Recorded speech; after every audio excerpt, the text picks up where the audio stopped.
Hello there, students. How are you all? Okay, all are fine. Today, I will learn narration. Okay, so what is narration and how to narrate, and as a narrator, what's your duty to do? All the things we will learn today. So, focus. What I say? Focus. Try to focus and get into the topic.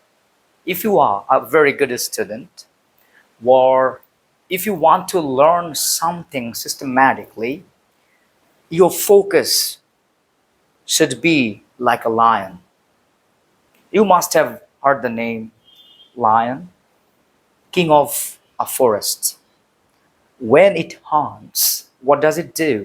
It just focuses on which it can attack. You understand? So look at me. You have two eyes, yeah, brain, each and everything you have to catch me. When I start the topic, you are not listening, you are not getting preparation inside you, then what happens? You won't catch me at all. So you can't hunt. You have to be a hunter. You understand? So you wanna hunt?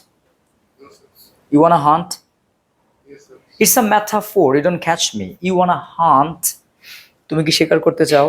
আমি কি শিকার করা বলতে কি জঙ্গলে যায় কাউকে শিকার করতে বলতেছি? নো। সো আমি যদি আজকে ন্যারেশন শেখাই, ওকে, সো ধরে নাও ন্যারেশন হচ্ছে একটা তোমার অ্যাটাকের বস্তু। তো তুমি যদি তাকে অ্যাটাক করতে চাও, you have to do what? You have to focus your teacher first. Most of the students in our country, they are not focused. As a result, teacher teaches during the class time, they won't catch properly. You got it? You got my point? Okay, let's begin the class today.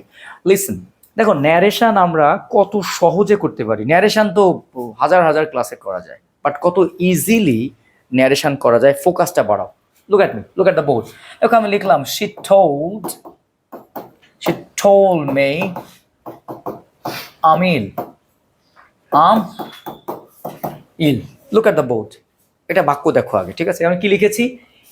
she told me I am ill.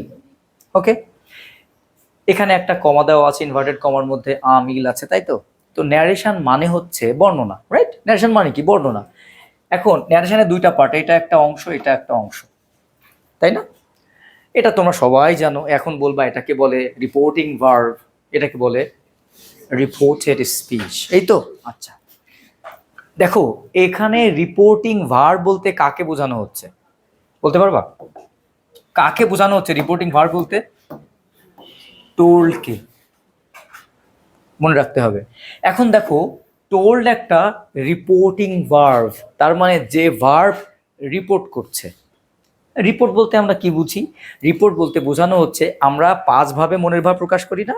যেমন assertive sentence, interrogative sentence, imperative sentence, objective sentence and exclamatory sentence. পাঁচভাবে মনের ভাব প্রকাশ করি। আমরা যদি কোনো বর্ণনা দেই তখন কি বলি?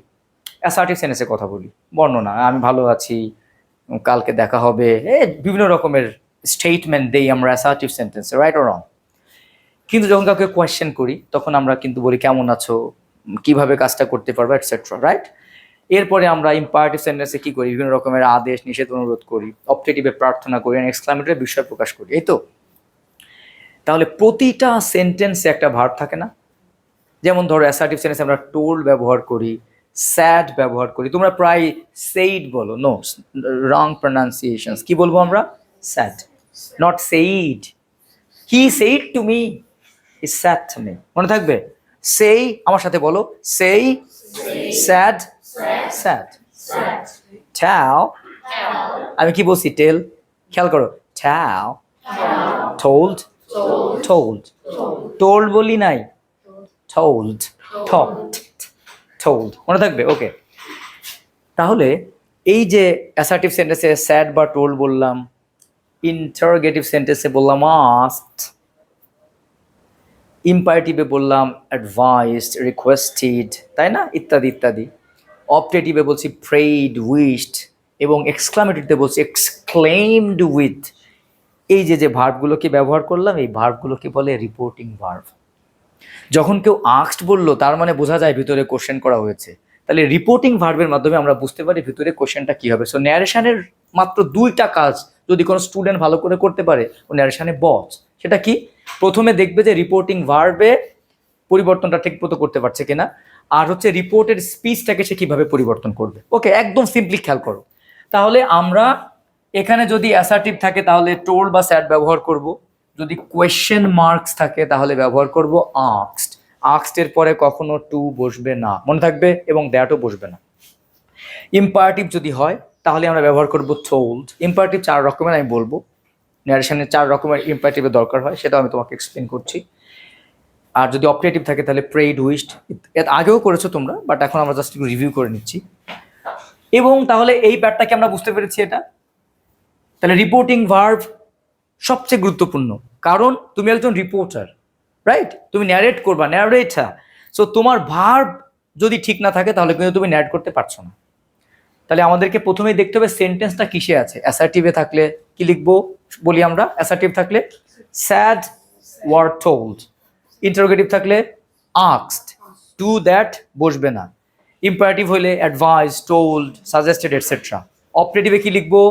প্রেইড বা wished, exclamatory, exclaimed with joy or wonder and so many things, যেটা প্রকাশ পায় সেটা। মনে রাখবো আমরা এই রিপোর্টিং ভার্বটা 3 রকমের হয়। একটা হচ্ছে প্রেজেন্ট, তাই না? একটা হচ্ছে পাস্ট, আর একটা হচ্ছে পারফেক্ট। সরি, পারফেক্ট বলে ফেলছি, সরি, ফিউচার। কি বললাম? Future. Present, past and future সব সময় পাস্ট টেন্সে থাকে। 90% ক্ষেত্রে এই ভার্বটা থাকে পাস্ট টেন্সে।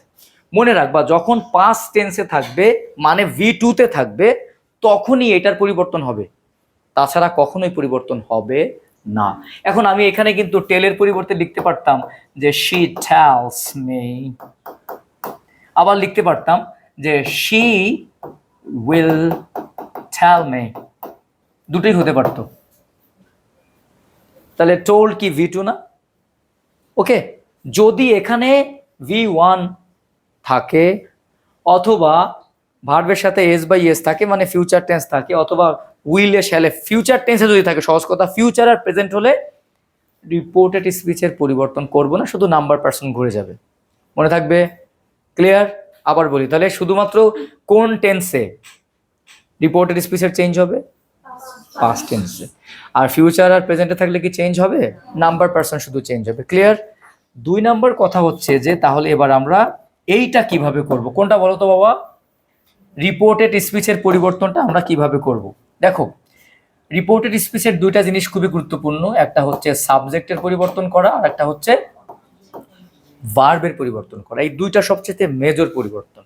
আর তোমরা তো ওগুলো ক্লাসে জেনেই থাকবা, ডেই থাকলে that day, tomorrow the next day, এগুলো সবাই জানি আমরা। কিন্তু বেসিক পরিবর্তন শুধু 2 জায়গাতে। কোথায় করব আমরা? শুধুমাত্র সাবজেক্ট। এখন মনে রাখবো সাবজেক্ট কয় রকমের হতে পারে? হতে পারে ফার্স্ট পারসন, হতে পারে সেকেন্ড পারসন, এবং হতে পারে থার্ড পারসন। এর বাইরে কি সাবজেক্ট হয়? আচ্ছা, হয় না।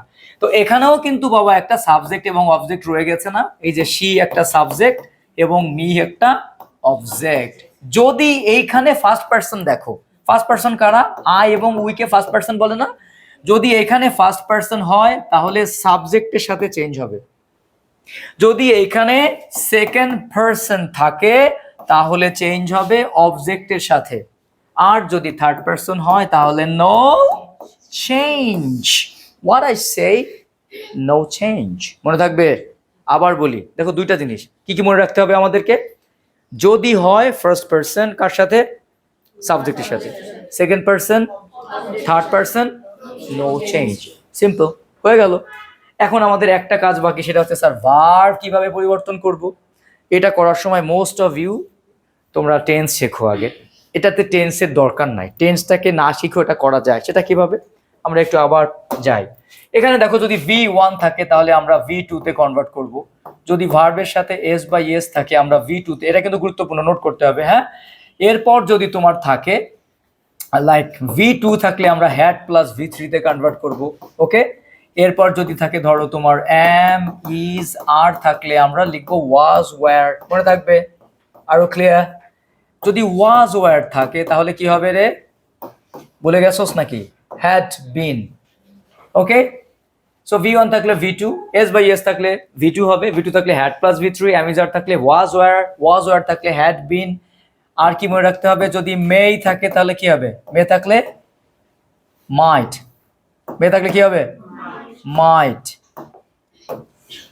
মাইট বানান কি রে? ক্যান থাকলে কি হবে? কুড। শ্যাল থাকলে কি হবে? শুড। উইল থাকলে কি হবে? উড। মনে থাকবে? মে থাকলে মাইট, ক্যান থাকলে কুড, শ্যাল থাকলে শুড, উইল থাকলে উড। কিন্তু যদি মাস্ট থাকে, মনে রাখবি মাস্টের তিনটা হয়। একটা হচ্ছে সাধারণত হ্যাড টুতে পরিবর্তিত হয়, যদি ভবিষ্যৎ বাধ্যবাধকতা বোঝায় তাহলে হয় উড হ্যাভ টু। ওকে, আর যদি চিরকালীন বাধ্যবাধকতা বোঝায় তাহলে মাস্টের কোনো পরিবর্তন হয় না।